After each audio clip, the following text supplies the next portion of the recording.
Hello, ഇപ്പം trending and വൈറലായിക്കൊണ്ടിരിക്കുന്ന ഒരു item ഉണ്ടല്ലോ, അതെ, കൂന്തൽ നിറച്ചത്. കുറച്ച് നാളത്തെ ആഗ്രഹമായിരുന്നു, ബട്ട് കൂന്തൽ കിട്ടാനില്ല. കാത്തിരിപ്പിനൊടുവിൽ കുറച്ച് കുഞ്ഞിക്കണ കിട്ടി. അപ്പോൾ പിന്നെ ഒന്നും നോക്കിയില്ല, ഇന്നത്തെ സ്പെഷ്യൽ ഇവൻ തന്നെ. അപ്പോൾ വായു. ആദ്യം ഒരു പാൻ എടുത്തിട്ട് കുറച്ച് ഓയിൽ ഒഴിച്ചിട്ട് ഒരു മീഡിയം സൈസ് സവാള കുഞ്ഞു കുഞ്ഞായിട്ട് അരിഞ്ഞ് ഒന്ന് വഴറ്റിയെടുക്കണം.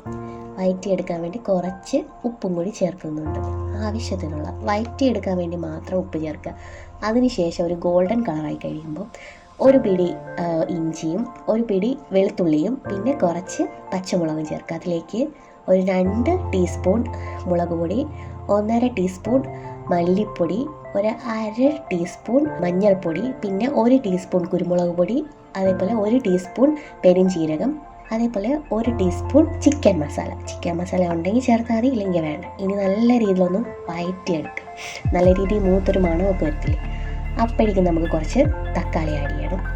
അത് ചെറുതായിട്ട് അരിഞ്ഞിട്ട് വേണം ആഡ് ചെയ്യാനായിട്ട്. ഇപ്പം നല്ലൊരു മണമാണ് ഇവിടെ, ഒരു സ്പെഷ്യൽ ഒരു മണമാണ്. നല്ല രീതിയിലൊന്ന് വയറ്റി എടുക്കണം. ഈ തക്കാളിയുടെ വെള്ളമൊക്കെ ഒന്ന് മേളിലോട്ട് വരുന്ന ഒരു ടൈം, ആ ഒരു ടൈം ആകുമ്പോഴേക്കും നമ്മൾ ഇതിലേക്ക് ആവശ്യമായിട്ടുള്ള ഉപ്പ് ചേർത്ത് കൊടുക്കുന്നുണ്ട്. അത് കഴിഞ്ഞിട്ട് ഒരു പിടി തേങ്ങ ചിരിക്കുകയാണ്. ഈ ഒരു മസാലയ്ക്ക് ആവശ്യത്തിനനുസരിച്ച് ഉള്ള തേങ്ങ നമ്മൾ ആഡ് ചെയ്യണം. ഈ തേങ്ങയൊക്കെ ഇടുമ്പോൾ ഒരു പ്രത്യേക ടേസ്റ്റ് ആട്ടോ. എന്നിട്ടൊന്നുമില്ല, ഇത് നമ്മുടെ കണവയിലോട്ട് ഫില്ല് ചെയ്ത് കൊടുക്കണം. ഇത് കുഞ്ഞി കണവയായതുകൊണ്ട് തന്നെ ഇച്ചിരി മെനക്കെട്ടു, കാരണം ഇതിൻ്റെ അകത്തോട്ട് കയറ്റാൻ ഇച്ചിരി പാടായിരുന്നു. എന്നിട്ട് അതിനുശേഷം ഒരു ഈർക്കിൽ കൊണ്ട് ഇങ്ങനെ ഒന്ന് കുത്തി കൊടുക്കണം. അത് പോകാതിരിക്കാൻ വേണ്ടിയിട്ടാണ്, മസാല പുറത്ത് പോകാതിരിക്കാൻ വേണ്ടിയിട്ട് ഇങ്ങനെ ഒന്ന് കുത്തി കൊടുക്കണം. നമ്മുടെ കൂന്തലൊന്ന് ആവി വെച്ച് വേവിക്കണം.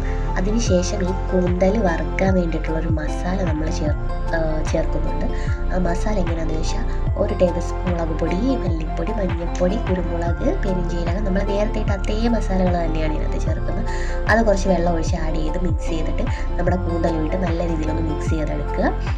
അതിനുശേഷം നമുക്കൊന്നുമില്ല, ഒരു വേറൊരു പാനിലെടുത്തിട്ട് കുറച്ച് വെളിച്ചെണ്ണ ഒഴിച്ചിട്ട് ഇതെല്ലാം കൂടി ഒന്ന് ആദ്യം ഇച്ചിരി കറിവേപ്പില ഇട്ടിട്ട് പിന്നെ ഇത് നല്ല രീതിയിലൊന്ന് കൂന്തലൊന്ന് വറുത്ത് മുരിച്ച് നല്ല രീതിയിലെടുക്കുക. അടിപൊളി ടേസ്റ്റായുള്ള നമ്മുടെ കൂന്തൽ നിറച്ചത് ഇവിടെ റെഡി ആയിട്ടിരിക്കുകയാണ്.